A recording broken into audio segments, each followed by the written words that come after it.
எடுக்கலாமா?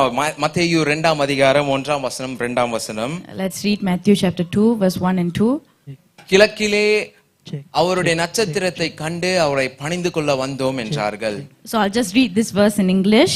After Jesus was born in Bethlehem in Judea, during the time of King Herod, Magi from the east came to Jerusalem and asked, "Where is the one who has been born King of the Jews? We saw his star when it rose and have come to worship him." Yes.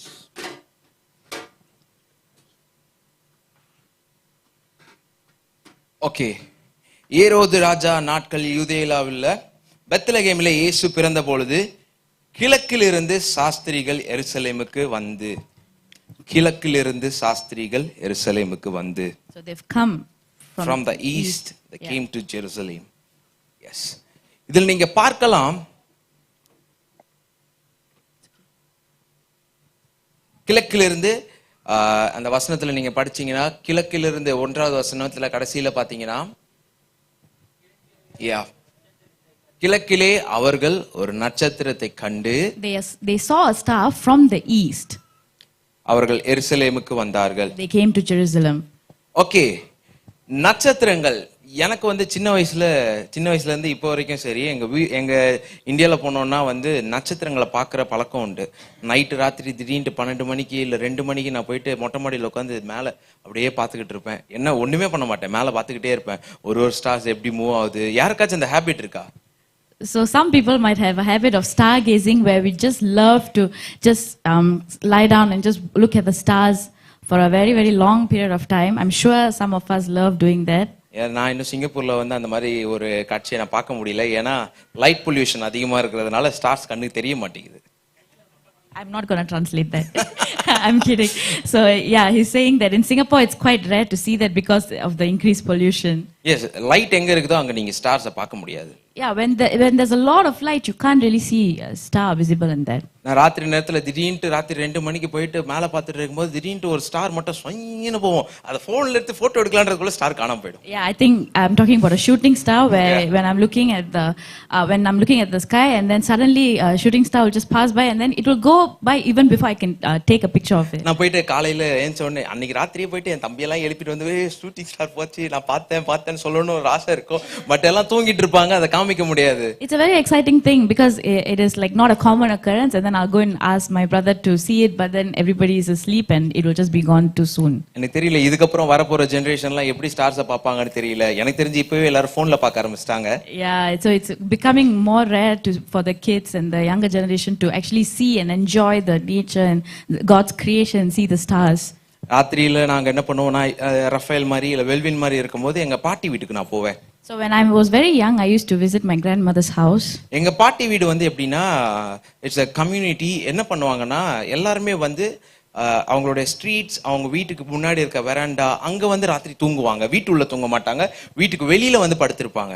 So in the olden days, the house is constructed is that they don't usually sleep inside, but then they prefer to go and sleep outside. இன்னும் ஒரு சில கிராமங்கள்ல நீங்க இந்தியால போய் பாத்தீங்கன்னா அவங்க இதை இன்னும் ஃபாலோ பண்ணிட்டு இருப்பாங்க. Yeah, this practice still exists in some rural parts of India. அப்படி ராத்திரி ரோட்ல படுத்துக்கிட்டு மேல பார்க்கும்போது அந்த ஸ்டார்ஸ் அந்த மூன்ஸை பார்க்கும்போது அது காடோட கிரியேஷன் எவ்வளவு அழகா இருக்குது அப்படின்னு சொல்லி நம்மளுக்கு கண்ணுக்கு தெரியும். So we are able to just stand in awe of God's creation and how God creates these stars so beautifully.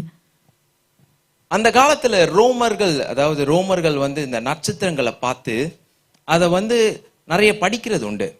So in those days these Romans used to study these stars. நட்சத்திரங்களை பார்த்து படிக்கிறது அஸ்ட்ரானமின்னு சொல்லுவாங்க. It's called astronomy. வானியல், அதாவது சயின்ஸை வச்சு நட்சத்திரங்களை படிக்கிறது. Yeah, it's called studying stars using science. அதே காலப்போக்கில் இதே ரோமர்கள் மற்றவர்கள் என்ன பண்ண ஆரம்பிச்சாங்கன்னா, நட்சத்திரங்களை பார்த்து நாள் குறிக்கிறது, அது குறிக்கிறது, இதை பத்தி அவங்க பேச அது வந்து ஜோதிடம்னு சொல்ல ஆரம்பிச்சாங்க. ஃபார் எக்ஸாம்பிள் இங்கிலீஷ்ல astrology-னு சொல்ல ஆரம்பிச்சாங்க. Yeah, so astronomy became slowly, gradually astrology, where they predict certain life events like what you mentioned, using the stars and the timings and all of that. ஒவ்வொரு நாள் குறிக்கிறது, அந்த நட்சத்திரம் தான் நம்மளுக்கு வழிகாட்டும், அந்த நட்சத்திரத்துல தான் நம்ம சக்தி இருக்குது. ஃபார் எக்ஸாம்பிள் சென்னையிலலாம் இத சொல்றதை கேள்விப்பட்டிருப்பீங்க, கத்திரி வெயில் ஆரம்பிச்சிடுச்சு அப்படின்னு சொல்லுவாங்க. So I do not know the okay, event. கத்திரி வெயில்ன்றது வந்து ஓகே I'll tell you. கத்திரி வெயில்னா வந்து it's a part of a season where summer வந்து ரொம்ப பீக்ல இருக்கும், பயங்கரமான வெயில் இருக்கும், அது வந்து ஸ்டார்ட் ஆயிடுச்சு அப்படி இப்படின்னு சொல்லுவாங்க. சோ இது காலப்போக்குல என்னாச்சுன்னா நட்சத்திரங்களை பார்க்கிறது, இன்னும் கூட நிறைய பேர் அதை பார்ப்பாங்க, சுத்தி இருக்கிறவங்க மற்ற மார்க்கத்தினர் அதை பார்க்கறத நீங்க கேட்டிருப்பீங்க. So yeah, we see the origins of how these astrology has come about, where people take these star signs and all of that, and then they predict certain life events or certain weather events and certain days, and for certain creations and all of that, they look at the astrology. அதே இதுல வந்து இந்த நட்சத்திரங்களை வழி காட்டுதுன்னு சொல்றான். வேதத்துல என்ன சொல்லுதுன்னா, இதே நட்சத்திரம் தான் வழியை காட்டுது இந்த 3 ராஜாக்களுக்கு, 3 சாஸ்திரிகளுக்கு. And in the same way, we see in the scriptures as well as how the star leads the way to the 3 wise men. இதே பைபிள்ல தான் ஆவியான தேவன் சொல்லுகிறாரு, நட்சத்திரங்கள் மூலமாவும் சந்திரன் மூலமாவும் சூரியன் மூலமாவும் நான் அடையாளங்களை சொல்லுவேன் அப்படின்னுட்டு. And we can read that through the stars and through the signs, how God leads the way. வாசிக்கலாமா? லூக்கா 21:25. Let's read Luke chapter 21 and verse 25.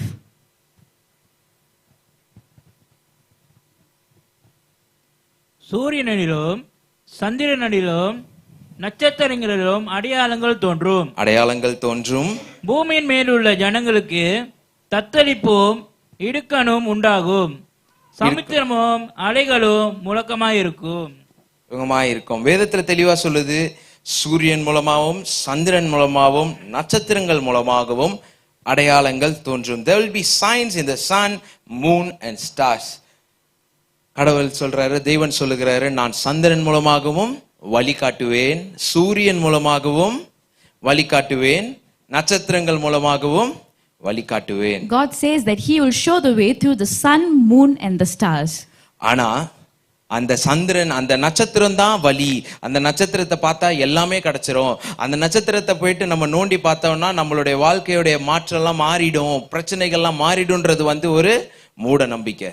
But it is in fact sort of a superstition where, like I mentioned earlier about this astrology and all of that, by solely believing that these stars and signs are the only way that will lead us. அவர் வந்து கிரியைகளை சிருஷ்டிகர் வந்து சிருஷ்டியை மூலமாக பேசுவார். ஆனா சிருஷ்டியை நம்ம பார்க்க கூடாது, சிருஷ்டிகரை பார்க்கணும். So God speaks to us through the creations, but we should not look at the creation itself, but we should look at the creator. Yes, for example, thermometer யாருக்கெல்லாம் தெரியும்? So who knows the thermometer? நீங்க எல்லாருக்குமே தெரிஞ்சிருக்கும்னு நினைக்கிறேன். Thermometer எதுக்கு use பண்ணுவோம் நம்ம? Why do we use the thermometer? Fever இருக்கான், டெம்பரேச்சர் செக் பண்றதுக்கு, We right? take MC. Covid டைம்லலாம் எல்லா இடத்தையும் எங்க சர்ச் முன்னாடிலாம் கண்ண மாதிரி நின்றுட்டு இருப்போம் நாங்கெல்லாம். யாரா உள்ள வரீங்களா, சூடா இருக்குது, வட்ட சூடா இருக்குது, வெளியில போடா அப்படின்லாம் சொல்லிக்கிட்டு இருப்போம் நாங்க. Yeah, so we always take the temperature. Yes, யார் வந்தாலும் டக்குன்னு வெளியில போங்க அப்படின்லாம் சொல்லுவோம். பட் இந்த தெர்மோமீட்டரோட வேலை என்னன்னா, டெம்பரேச்சரை காமிக்கிறது மட்டும்தான். அதால வந்து டெம்பரேச்சரை இன்க்ரீஸ் பண்ணவோ டிக்ரீஸ் பண்ணவோ முடியாது. But what is it's very important to understand this thing here, where the thermometer's role is just to show you the temperature that you're having, not to increase or to decrease your temperature. பைபிள்ல ஒரு நாளும் சொல்லல ஆஸ்ட்ரானமியை பத்தி தப்புன்னு சொல்லல, வானியலை பத்தி தப்புன்னு சொல்லல, ஆனா ஆஸ்ட்ராலஜியை பத்தி, ஜோதிடத்தை பத்தி தப்புன்னு சொல்லுது. Yeah, but in Bible does not condemn astronomy and does not talk against that, but it does talk about astrology. இதை நான் வந்து ஒரு தெளிவுபடுத்த விரும்புறேன். ஏன்னா இதுக்கப்புறம் நம்ம பார்க்க போறது நட்சத்திரங்களை பத்தி, தேவன் எப்படி வழி நடத்தி கொண்டு இருக்கிறார் அப்படின்றத பத்தி. அதனாலதான் யாரும் இதை வந்து ஓகே சூரியன் நாளை ராத்திரி ஆனா போயிட்டு ஸ்டார்ஸை பார்த்தா ஸ்டார் நம்மளுக்கு வழி காமிச்சிரும், டக்குன்னு இது பண்ணிடும் அப்படின்றது கிடையாது. அதை தெளிவா புரிய வைக்கிறதுக்கு தான் நான் இந்த கதையெல்லாம் சொல்லிக்கிட்டு இருக்கேன். I just want to make it clear about how the stars in the Bible is used to lead and all, but how, like, just some people would just have beliefs that some superstitions. So I just want to make it very clear. That's why I'm like narrating all these stories before we go into the main picture. அஸ்ட்ராலஜியை பத்தி நம்ம பேசினா but ஆனா அதை போயிட்டு கிறிஸ்தவர்கள் யாரும் அதை பார்க்காதீங்க. உங்க பசங்க யாராச்சும் போயிட்டு எனக்கு இந்த சைன் வந்து எனக்கு இந்த சைன் எனக்கு அது நான் எந்த சைன்லாம் சொல்ல வரும்ல அது உங்களுக்கு தெரியும். இது வந்து பசங்க பேசுனாங்க இல்ல உங்க சொந்தக்காரங்க உற்றார் உறவினர் பேசுனாங்கன்னா அதை என்கரேஜ் பண்ணாதீங்க. Yeah, it's a very important thing to also note that it's very common nowadays that youngsters especially, we always look at these signs like Pisces, Aquarius and all of that, and then we say that I'm this sign, that sign. No, Yes. and even if our relatives who are ignorant, they come and ask us all these things, we should be careful to not encourage those. இது அந்த காலத்திலே இருந்தே வந்திருக்குது. தேவன் அதை கண்டித்தும் இருக்கிறார். அவருக்கு அது ஒரு பிரியமில்லாத ஒரு காரியமாகவும் இருக்கிறது. Yeah, it's very clear that God condemns this, and even though it is from the ancient times, it is very clear in the Bible. இது மூலமாக நீங்க பாத்தீங்கன்னா பழைய காலத்துல வந்து ஓசியா ராஜா என்ன பண்ணுவாரு, இந்த நட்சத்திரங்களை பார்த்து ஜோதிடம் சொல்லுகிறவர்கள் என்ன பண்ணாருன்னா தூக்குல போட்டாரு. அதாவது தேவன் சொல்லி அதை பண்ணாரு. 2 ராஜாக்கள் 23:4 வாசிச்சீங்கன்னா அதை நீங்க வீட்டுல போய் வாசிச்சு பாருங்க. அவர் இந்த வேலையெல்லாம் பார்த்தாரு. தேவனுக்கு பிரியமில்லாத காரியங்கள் எல்லாம் பண்ண ஆரம்பிச்சாரு. So yeah, we also there can also give examples in the Bible, King Hosea, how he did things that are not pleasing to God. Okay, நம்ம எல்லாரும் வாசிக்கலாமா? மத்தேயு 2ஆம் அதிகாரம் 2வது வசனம் திருப்பி வாசிக்கலாமா? Let's go back to Matthew chapter 2 verses 2 and read that again. யூதருக்கு ராஜாவாக பிறந்திருக்கிறவர் எங்கே? கிழக்கிலே அவருடைய நட்சத்திரங்களை கண்டு அவர்களை பணிந்து கொள்ள வந்தோம் என்றார்கள். So I'll just read that. They're asking, where is the King of Jews and where is he born? And they are following the stars and they are going to worship him. Yes. அவர்களை பணிந்து கொள்ள வந்தோம் என்று அவர்கள் சொன்னார்கள். கிழக்கிலே அவருடைய நட்சத்திரங்களை கண்டு அவரை பணிந்து கொள்ள வந்தோம் என்றார்கள். தேவன் எவ்வளவு ஒரு எப்படி சொல்றது, ஒரு அறிவாற்றல் உள்ளவர். So we see how magnificent our Lord is by how they are following the star from the east. எல்லாருக்கும் எனக்கு தெரிஞ்சிருக்கும், தூதர்கள் வந்து மேய்ப்பர்கள் கிட்டயும் இந்த செய்தியை சொன்னாங்க. So we all know that even the angels conveyed this same message to the shepherds. என்ன சொன்னாங்க? ஏன்னா தூதர்கள் வந்து மேய்ப்பர்கள் வந்து படிக்கல. அதனால யார் மூலமா வந்து சொன்னாங்க? தூதர்கள் மூலமா வந்து சொன்னாரு. So the shepherds were not educated, so they used the angels to convey the message. ஆனா இதே சாஸ்திரிகளை பாத்தீங்கன்னா, ராஜாக்களை பாத்தீங்கன்னா நட்சத்திரங்கள் மூலமா அவர் பேசினாரு. அவர் போயிட்டு தேவதூதனை அனுப்பி போயிட்டு இங்க ஒரு ராஜா பிறந்திருக்கிறாரு, நீங்க இங்க போகணும் அப்படி போகணும்லாம் சொல்லவே இல்லை. ஒரே ஒரு நட்சத்திரம் அவங்களை வழிகாட்டிட்டே வந்துச்சு. But to the wise men we see that things are a bit different. He did not use any angels or he did not use anyone else, but he just let one star lead the way to for the wise men to Jesus. நீங்க வானத்துல பாத்தீங்கன்னா நிறைய நட்சத்திரங்கள் பலன்னு மின்னும். In the sky we see millions of stars shining brightly. But ஆனா இந்த வசனத்துல வாசிச்சீங்கன்னா இந்த ஒரு நட்சத்திரம் மட்டும் அவர்கள் கண்ணுக்கு பிரகாசமாய் தெரிந்தது. But in this verse we read that just this one star was shining so brightly to them. இந்த ஒரு நட்சத்திரம் அவர்களுக்கு வழி காண்பித்தது. It showed the way to them. அவர்கள் சேர வேண்டிய இடத்துக்கு கூட்டிட்டு போய் விட்டது. It brought them to their destination. முதலாவது the shining star which showed the way. முதலாவது நம்ம பார்க்கிறோம், அந்த பிரகாசமா ஒளிக்கிற நட்சத்திரம் வந்து அந்த வழியை காட்டுது. பிரகாசிப்பிக்கிற நட்சத்திரம் வழி காட்டுகிறது. The shining star is showing the way. பைபிள்ல பார்க்கலாம், வெளிப்படுத்தல் 22:16 போட்டிருக்குது, சபைகளில் இவைகளில் உங்களுக்கு சாட்சியாக அறிவிக்கும்படி இயேசு ஆகிய நான் என் தூதனை அனுப்புவேன். நான் தாவீதின் வேரும் சத்தியமும் பிரகாசமும் உள்ள விடிவெள்ளி நட்சத்திரமாய் இருக்கிறேன் என்றார். வாசிக்கலாமா? 22 வெளிப்படுத்தல் 22:16. சபைகளில் இவைகளை உங்களுக்கு சாட்சியாக அறிவிக்கும்படிக்கு இயேசுவாகிய நான் என் தூதனை அனுப்பினேன். நான் தாவீதின் வேரும் சந்ததியும் பிரகாசமுள்ள விடிவெள்ளி நட்சத்திரமுமாய் இருக்கிறேன் என்றார். நான் தாவீதின் வேரும் சந்ததியும் பிரகாசமுள்ள விடிவெள்ளி நட்சத்திரமாய் இருக்கிறேன் என்றார். So in this verse we read that Jesus mentions that he is the shining star. The shining star. யாராச்சும் நீங்க நோட் எழுதி வச்சிருந்தீங்கன்னா எழுதிக்கோங்க. இல்ல நீங்க இதை நீங்க பின்னாடி உங்களுக்கு வாழ்க்கையில அது யூஸ் ஆகும். ஓகேயா? இன்னைக்கு இல்லைனாலும் என்னைக்காச்சும் இந்த பசங்க நீங்க யாராவது பேசினாலுமே ஒவ்வொரு வாரமும் சபையில என்ன செய்தி கொடுக்குறாங்களோ அதை நோட் பண்ணுங்க. உங்க வாழ்க்கைக்கு அது யூஸ்ஃபுல்லா இருக்கும். Yeah, it's a very important habit to just note the word of God. நான் ஏற்கனவே சொன்ன மாதிரி இந்த நட்சத்திரம் என்ன ஆகுது? வழிகாட்டுகிற நட்சத்திரம். தேவனே சொல்லிட்டாரு, நானே பிரகாசமுள்ள விடிவெளி நட்சத்திரமாய் இருக்கிறேன் என்றார் சொல்லிட்டாரு. So in this verse we also read that God mentions again that Jesus is the shining star. Yes, அந்த இப்போ நீங்க குழந்தை பிறந்துச்சுன்னா எங்க பிறந்துச்சு, எப்படி பிறந்துச்சுன்னு சொல்லிட்டு நம்மளுக்கு எப்படி தெரியும்? யார் மூலமா சொல்லி தெரியும்? இல்லனா ஒரு ஹாஸ்பிட்டல்ல அவங்க ஒரு சர்டிபிகேட் கொடுப்பாங்க, இந்த ஹாஸ்பிட்டல்ல தான் இந்த டைம்ல தான் இந்த இடத்துல தான் பிறந்தாங்கன்னு சொல்லி அவங்க சொல்றது மூலமா நம்மளுக்கு தெரியும், இல்ல அவங்க பெற்றோர்கள் சொல்றது மூலமா தெரியும். கரெக்ட்டுங்களா? In the modern days, how do we know when a baby is born? We know because their parents inform us, or we know the hospital records, and we know through that.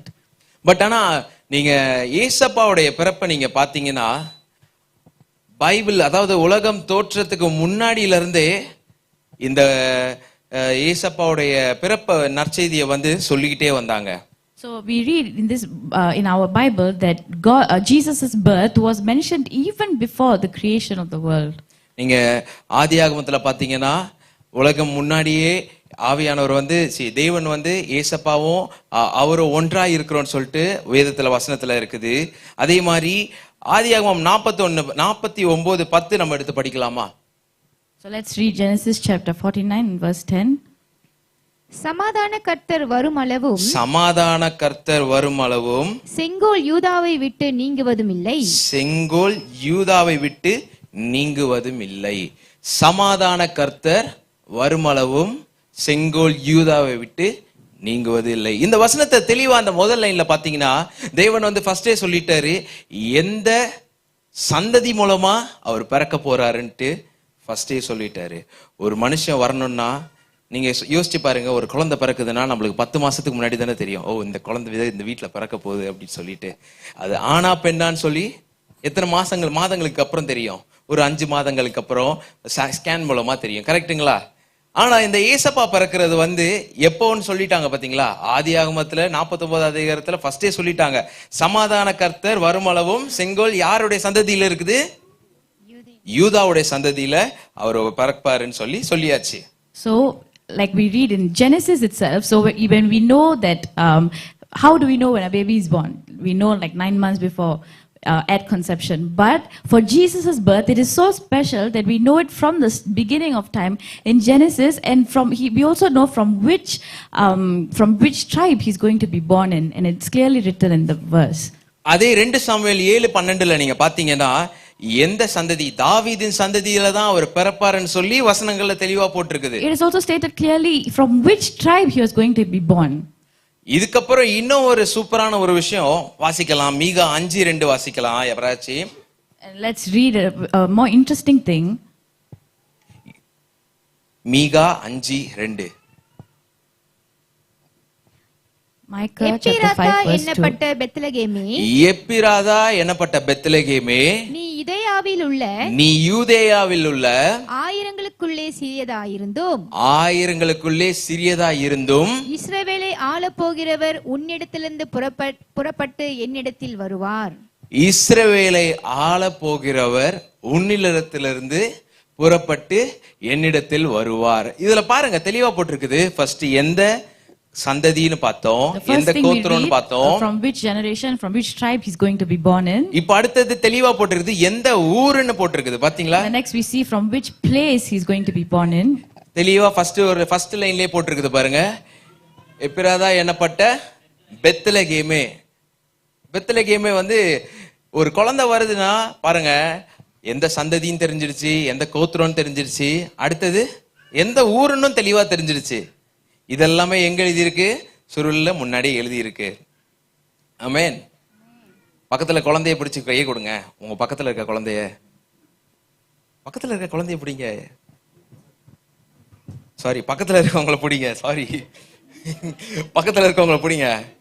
பிடிச்சிட்டு சொல்லுங்க, உங்களுக்காகவும் எனக்காகவும், For you and for me. உங்களுக்காகவும் எனக்காகவும், For you and for me. ஏசப்பா Jesus, 2000 வருஷம் வரதுக்கு முன்னாடியே 2000 years before he came, அதுக்கும் முன்னாடியே and even before that, எந்த இடம், this place, எந்த கோத்திரம், which tribe, எந்த சந்ததி, which generation, எல்லாத்தையும் சொல்லிட்டாரு. it was all said.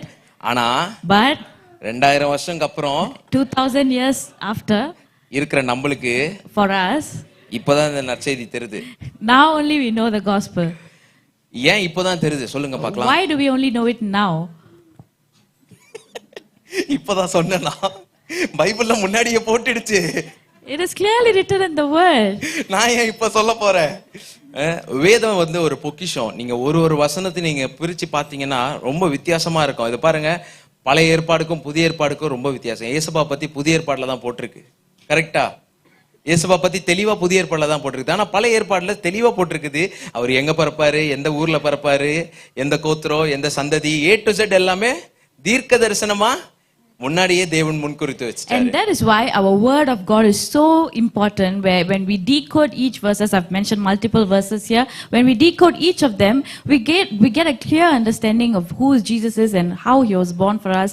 And even though the Old Testament and the New Testament are different, and we still get glimpses of who Jesus was even before the start of his time in the Old Testament. இன்னும் 2 வசனம் தான் நம்ம வாசிக்க போறோம். இன்னும் தெளிவா பைபிள்ல போட்டிருக்குது. ஏசாயா 7ஆம் அதிகாரம் 14ஆம் வசனத்துல, ஆதலால் ஆண்டவர் தாமே உங்களுக்கு ஒரு அடையாளத்தை கொடுப்பார், இதோ ஒரு கன்னிகை கர்ப்பதியாகி ஒரு குமாரனை பெறுவாள், அவருக்கு இம்மானுவேல் என்று பெயரிடுவார்கள். In Isaiah it was also mentioned as a prophecy that Jesus is going to be born and he will be named Emmanuel, and Emmanuel means God is with us.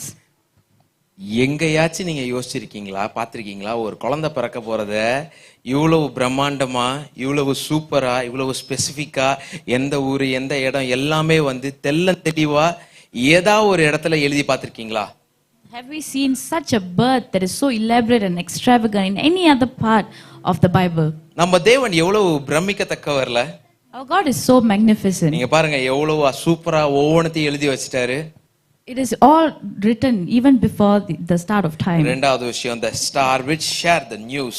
அந்த நட்சத்திரம் வந்து அந்த நற்செய்தியை பகிர்ந்து கொள்ளுது. The நட்சத்திரம் நற்செய்தியை பகிர்ந்தது.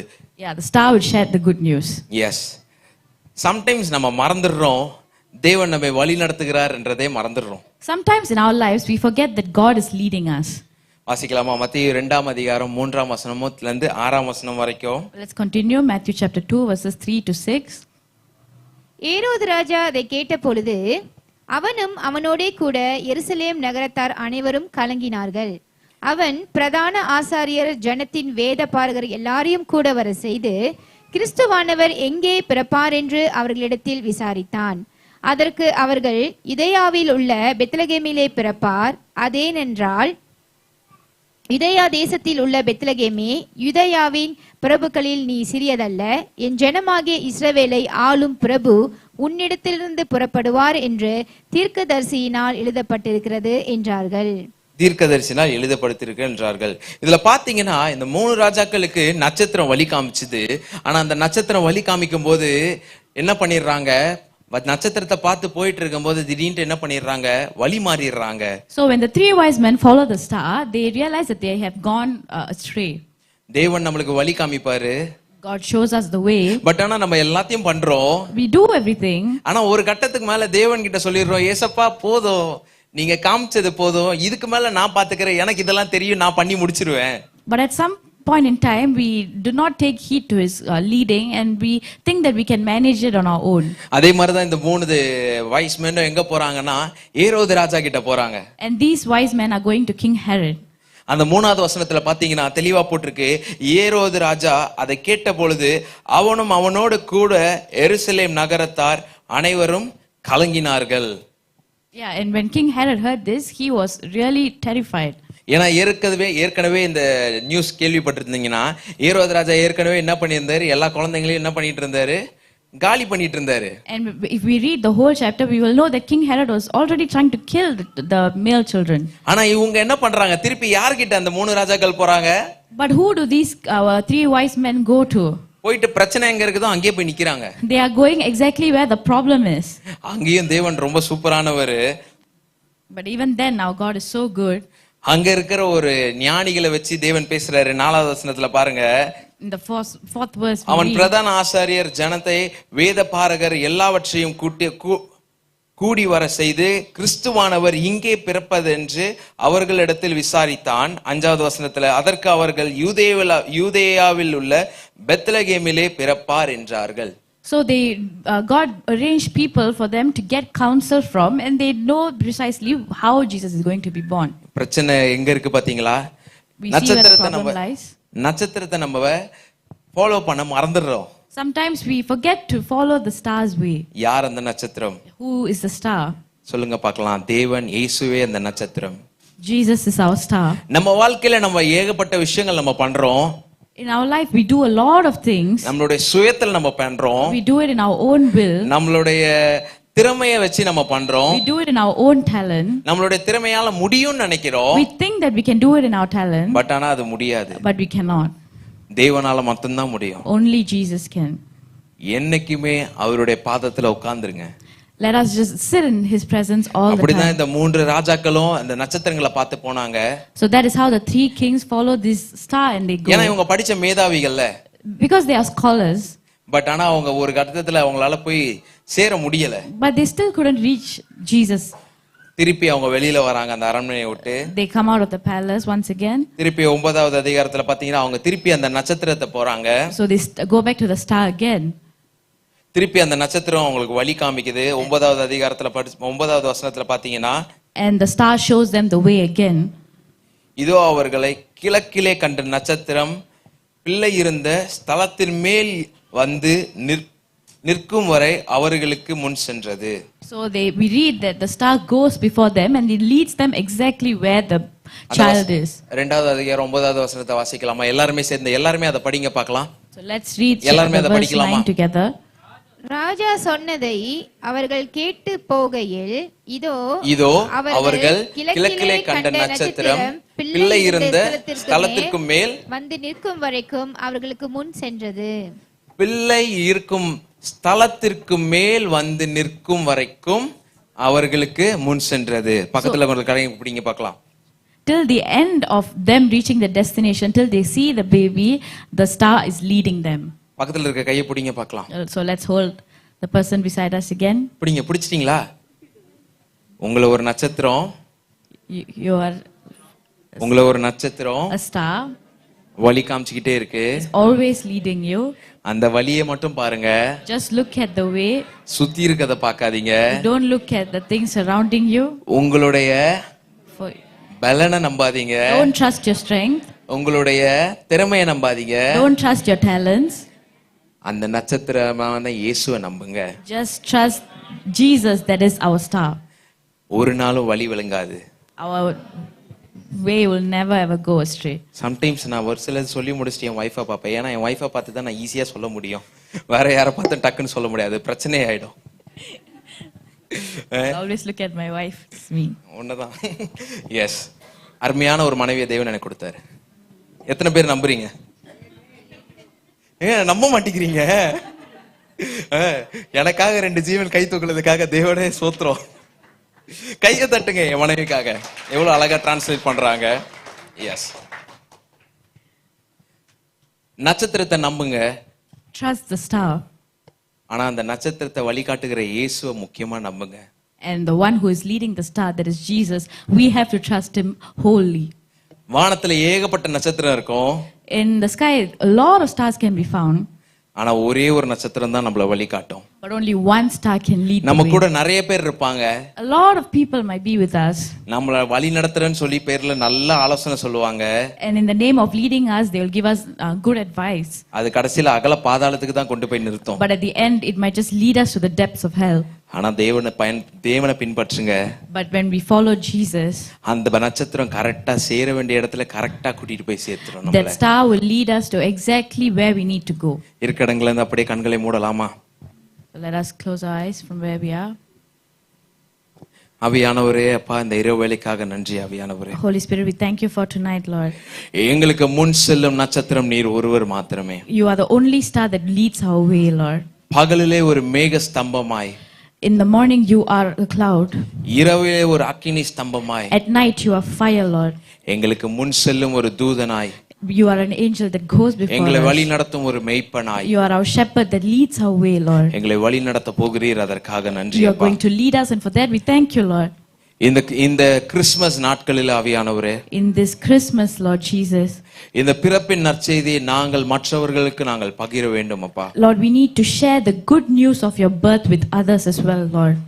ஏசப்பா, இந்த நட்சத்திரத்தை போல நாங்களும் ஜொலிக்கிறவர்களாய் இருக்கணும் ஆவியானவரே. And just like this shining star, help us to reflect your love and help us to shine brightly as well, Lord. எங்களுடைய சுபாவங்களை பார்த்து, ஓ இவர் இப்படி இருந்தவர், இவர் இப்படி மாறிவிட்டாரே, இது தேவனால் மாத்திரம்தான் முடியும்னு சொல்லி அவர்களும் உம்மை விசுவாசிக்கணும் அப்பா. So let people who see us and notice the differences in us and realize that the difference is only caused by your working in us alone, Lord Jesus. உம்மை போல ஒரு ஜொலிக்கிற நட்சத்திரமாக எங்களை மாற்ற போகிறதற்காக நன்றி. Lord, we thank you for you are going to change us like the shining star that you are, Lord.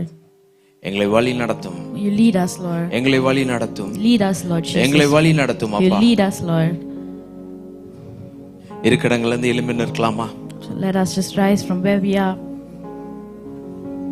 சுத்தி இருக்கவங்கள பார்க்க வேணாம், பரிசுத்த ஆவியானவருக்கு இடம் கொடுக்க.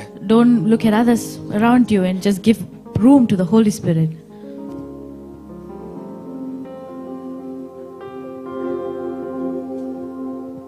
பகலிலே மேகஸ்தம்பமாய், இரவிலே அக்கினி ஸ்தம்பமாய். சேர்ந்து சொல்லுவோமா? பகலிலே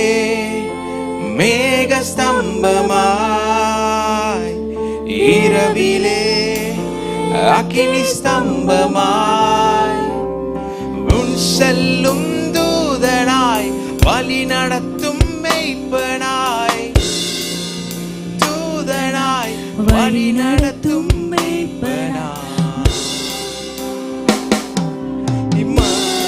இம்மானுவேல், தேவன் நம்மோடு. இம்மானுவேல், தேவன் நம்மோடு. இம்மானுவேல், தேவன் நம்மோடு.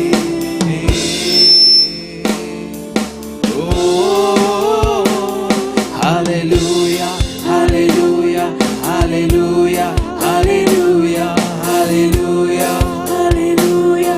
அவர் Immanuel. Hallelujah, hallelujah, hallelujah, hallelujah, hallelujah, hallelujah. அவர் இம்மானுவேல். நீர் இம்மானுவேலாக இருக்கிறீரப்பா. நீர் இம்மானுவேலாக இருக்கிறீர் ஆவியானவரே. You are Emmanuel, Lord. எங்களை வழி நடத்தும் நட்சத்திரம் நீர் ஒருவர் You மாத்திரமே. are the only shining star that leads our way, எங்களை Lord. வழி நடத்தும்.